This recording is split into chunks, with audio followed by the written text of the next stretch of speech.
কোরআনে বর্ণিত কলমের ব্যাখ্যা। কলম মনকে ধরতে পারে না, কারণ কলম বস্তু। মন কলমকে ধরে রাখতে পারে, কারণ মন বস্তু নয়। কার্ল মার্কসের আবিষ্কার কমিউনিজম কলমকেই চিরসত্য বলে ধরে নিয়েছিল। হেগেলের দ্বান্দ্বিক দর্শনকে কেবল বস্তুতেই প্রযোজ্য বলে ঘোষণা দিলেন।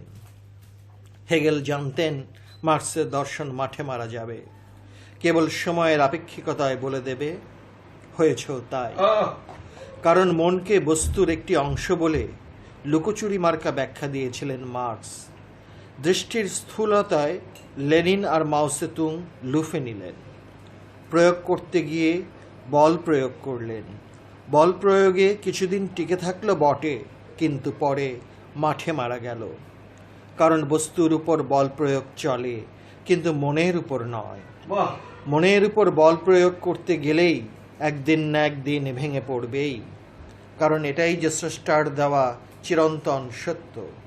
তাই কোরআন বলছে, লা ইকরাহা ফিদ্দীন, ধর্মের মাঝে কোনো প্রকার বল প্রয়োগ নেই, কারণ ধর্ম হলো মনের বিষয়। মনকে পবিত্র করতে হবে সর্বপ্রথম। তাই হযরত মুহাম্মদকে বলতে হয়েছে এই বলে যে মনের পবিত্রতাই আল্লাহ দেখেন, উপরের চেহারা নয়, এমনকি আমলগুলোও নয়। বড় সাংঘাতিক কথা, বিরাট মাপের দর্শন। এই দর্শনে নিজেকে উৎসর্গ করতে পারলে মন মধু হয়ে যায়, তখনই ভ্রমর আসে। সাধারণ মানুষ এরূপ দর্শনে বিশ্বাসী। এরকম দর্শনের দার্শনিককে সাধারণ মানুষ গুরুরূপে গ্রহণ করে। তাই খাজা বাবা মঈনুদ্দিন চিশতিকে ভারতের বেশ কিছু সাধারণ মানুষ গুরুরূপে গ্রহণ করে নিয়েছিল। এরকম দর্শন কাগজে লেখা থাকলেও কিছুটা কাজ হয় বটে, কিন্তু মানুষের মধ্যে এরূপ দর্শন পূর্ণরূপে ফুটে উঠলে অনেক বেশি গ্রহণ করে। তখন সেই মানুষটির জাত বেজাত বিচার করা হয় না, বরং নিজেদের মাঝে অনেক ভুল ধারণা ধীরে ধীরে বিলীন হতে থাকে। ইতিহাস এরকম অনেক সাক্ষ্য দিয়েছে। তাই মাওলা আলীকে বলতে হয়েছিল যে তিনিই জীবন্ত কোরআন। জীবন্ত কোরআন মগজে নেই, কাগজে নেই। মানুষ গুরুকেই মানুষ গুরু বলতে পারে। মানুষ গুরু সিরাজ শাহের মুরিদ তথা শিষ্যত্ব বরণ করেই মানুষ লালন গুরু হয়েছেন। এই জ্ঞান সিনায় সিনায় চলে আসছে, যাকে এলমে লাদুনি বলা হয়। এক মজ্জুব মানুষ গুরুর কাছে এসে আল্লামা ইকবালকে বলতে হয়েছিল এই বলে যে এই হিকমত মালাকুত রাজ্যের তথা ফেরেশতার জগতের, এবং এই জ্ঞান নাই নামক মোকামে তথা নাইয়ের ঘরে পাওয়া যায়। জগতের সব বই পুস্তক পড়েও এই জ্ঞান লাভ করা যায় না। মাওলানা রুমিও একই কথা বলেছেন, তবে বিশদ ব্যাখ্যা দিয়ে। প্রচলিত অক্ষর পরিচয় না জানা শামসে তাবরিজের মুরিদ হয়ে গেলেন বিশ্ববিখ্যাত মাওলানা জালালউদ্দিন রুমি। ইমাম গাজ্জালি, যাকে সেদিনের বিদ্যার সাগর বলা হতো, তিনি মুরিদ হয়ে গেলেন এক মানুষ গুরু হযরত আবু আলী ফরমাদির কাছে। অথচ অবাক হই যখন জানতে পারি যে ইমাম গাজ্জালির গুরুও নিরক্ষর ছিলেন। বেশ কয়েকটি বছর তিনি গুরুর দেওয়া সাধনায় মগ্ন থাকেন, তাই তাকে সুফি দার্শনিক বলা হয়। কথিত আছে যে তিনি নিজের কাফন নিজের হাতে কেটে গায়ে দিয়ে বিদায় নিয়েছেন। হাফেজ সিরাজি তো এমনই গুরুভক্ত ছিলেন যে তিনি বলতেন পীর পূজাই হক পূজা বা সত্য পূজা, এবং আরও অনেক উলঙ্গ কথাবার্তা, যার দরুন হাফেজ সিরাজির জানাজা আলেমরা পড়েননি। বিনা জানাজায় সিরাজিকে দাফন করা হয়েছিল। কলম অথর্ব, কলম অকর্তা, কলম নিষ্ক্রিয়, কলম পঙ্গু। কলম নিজে কিছু করতে পারে না। কলম যিনি ধরেন তিনিই কর্তা। কলম দিয়ে যিনি লেখেন তিনিই কর্তা। কারণ কলমের জন্ম মানুষের ধারণা হতে। মানুষ কলমের বিষয়টি নিজের ধারণায় চিন্তা করতে করতে আবিষ্কার করতে পেরেছে। সুতরাং মানুষের ধারণাই জন্ম দিতে পারে কলমের মতো বহু কিছু। দার্শনিক বার্কলির দর্শন এ কথাটি সুন্দর ব্যাখ্যা করে বুঝিয়ে দিয়ে গেছে। বার্কলি বলেছেন যে কলম গুরু নয়, যিনি কলম ধরার যোগ্য তিনিই গুরু। জ্ঞান দুই প্রকার, অধ্যাত্ম জ্ঞান তথা এলমেল আদুনির জ্ঞান, আর একটি বস্তুবিজ্ঞানীর জ্ঞান। অধ্যাত্ম জ্ঞানীরা প্রমাণ দিতে পারেন না, বরং তারাই বিশ্বাস ও ভক্তিতে প্রমাণিত। তাই এই জাতীয় জ্ঞানীদেরকে মুনি, ঋষি, অলি, দরবেশ, পীর, ফকির বলা হয়।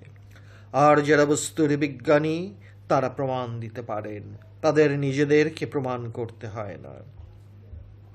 তাই এই জাতীয় জ্ঞানীদেরকে বলা হয় বিজ্ঞানী, যেমন Galileo, Ibn Sina, Copernicus, Newton, Edison, Niels Bohr, Einstein এবং আরও অনেকে। সুতরাং দুই প্রকার জ্ঞানের প্রয়োজনের কথা মহানবী বলেছেন, তা না হলে চীন দেশে গিয়ে হলেও জ্ঞান অর্জন করার কথা তিনি বলতেন না। কারণ তিনি কেবল নবী নন, বরং মহানবী তথা নবীদের নবী। কোরআন বলছে যে আল্লামা বিল কালাম তথা আল্লাহ কলম দিয়ে জ্ঞান দান করেন। সেই কথার আসল রহস্য ও বিষয়টা হলো এটাই।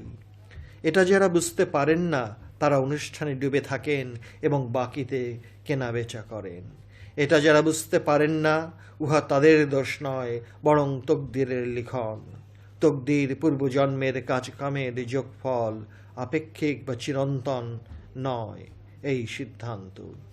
এই সিদ্ধান্ত মেনে নেন বা না নেন, ভোগ অবশ্যই করতে হবে।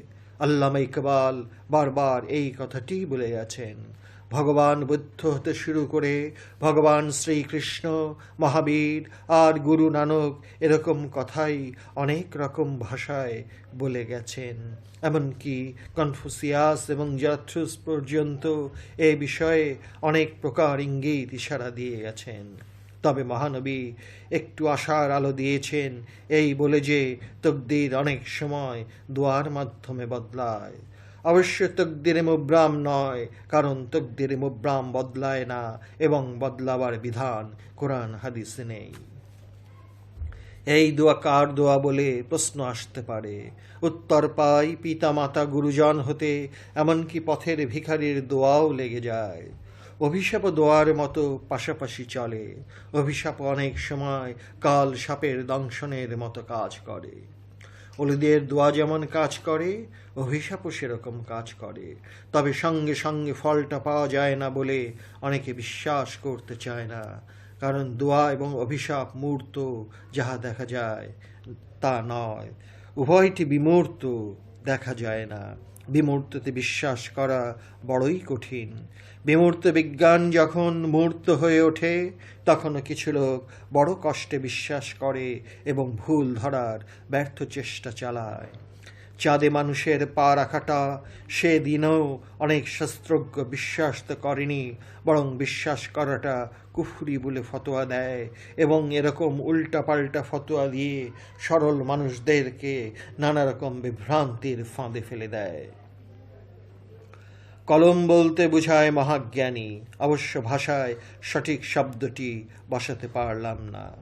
এই মহাজ্ঞানীরা দুই রকম, অধ্যাত্মজ্ঞানী তথা আত্মার বিজ্ঞানী তথা কামেল পীর ফকির তথা সম্যক গুরু অথবা চেতন গুরু বা সারিয়াল অলি।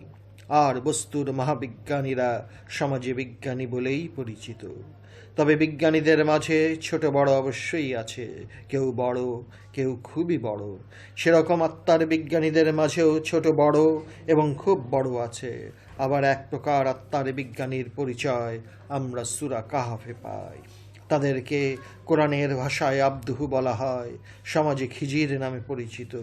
কিন্তু খিজির নামটি কোরআনে নেই, আছে আব্দুহু। এদের শান মান বলতে গেলে মাথা খারাপ হয়ে যায়। মুসার মতো জাদ্রেল নবীর পর্যন্ত বিনয়ে উঠে দাঁড়িয়ে সম্মান দেখাতে হলো। বিনয়ের সঙ্গে বললেন, আমাকে ইনশাল্লাহ ধৈর্যশীল পাবেন। কিন্তু মুসার মতো জাদ্রেল নবী আব্দুহুর শান মান বুঝাতে দূরের কথা, ধৈর্যই রাখতে পারলেন না। অথচ অবাক হওয়ার কথা, বিস্ময়ে চমকে ওঠার কথা, কোরআনে বর্ণিত আব্দুহু নবী নয় বরং অলি।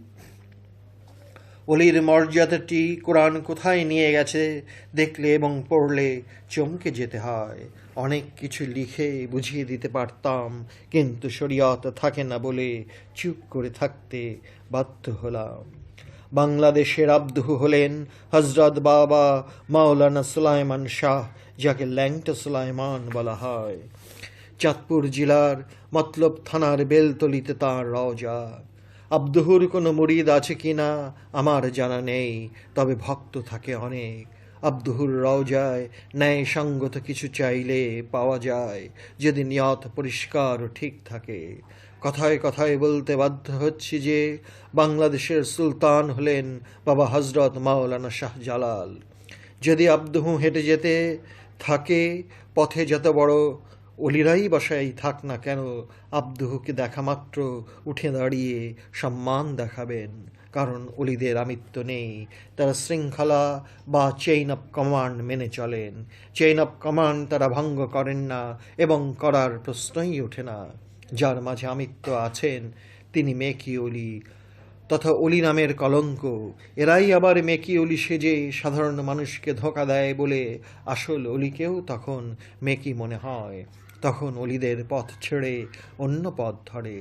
বহু লোক দেশে দেশে আসল অলি যেখানে খোঁজার দায়িত্ব খুব বেশি, সেখানে খোঁজাতে দূরে থাক, শয়তানেরা পথ ধরে বসে এবং এতেই মনে মনে আনন্দ পায় এবং আসল অলিদের বিরুদ্ধে নানা রকম কথার মারপ্যাঁচ ও দলিলের অপব্যাখ্যা দিয়ে দলে ভেড়ায়, নিজেও ডোবে, সঙ্গে অনেককেই ডুবিয়ে মারে। আবার বিজ্ঞানী আইনস্টাইন এত বড় বিজ্ঞানী যে সমাজের সব বিজ্ঞানীরা মাথা নত করে সম্মান প্রদর্শন করেন। বস্তুর বিজ্ঞানী বস্তুর গবেষণা করতে করতে যখন নতুন কিছু আবিষ্কার করেন, তখন সবাই তা দেখে এবং দেখতে পারে, কারণ বস্তু মূর্ত। কিন্তু আত্মার বিজ্ঞান দেখানো যায় না, কারণ আত্মার বিজ্ঞান সম্পূর্ণ বিমূর্ত। আত্মার বিজ্ঞান বিমূর্ত বলেই মহানবীর শান মান আবু জাহেল, আবু লাহাব, সাইবা, ওকবা, আবদুল্লারা বুঝতে পারেনি। আত্মার বিজ্ঞান বাহিরে প্রকাশ পায় না, সিনায় সিনায় তথা বুকে বুকে ধারণ করতে হয়। এটা একান্ত গুপ্ত বিষয় এবং এটাই মারিফত।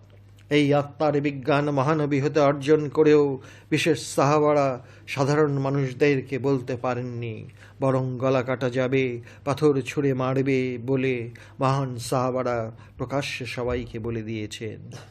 মহানবীর দেওয়া এই গুপ্ত জ্ঞান মহান সাহাবাদের সিনায় সিনায় চলে আসছে এবং কিয়ামত পর্যন্ত জারি থাকবে। এই গুপ্ত জ্ঞানের শরীয়তি দলিল অনেক থাকলেও সবাই বুঝতে পারে না, কারণ একদম খোলাসা করে বলে দেওয়ার আইন শরীয়তে রাখা হয়নি। সুতরাং যারা শরীয়তপন্থী তাদের দোষ নাই, এটা তাদের তকদির।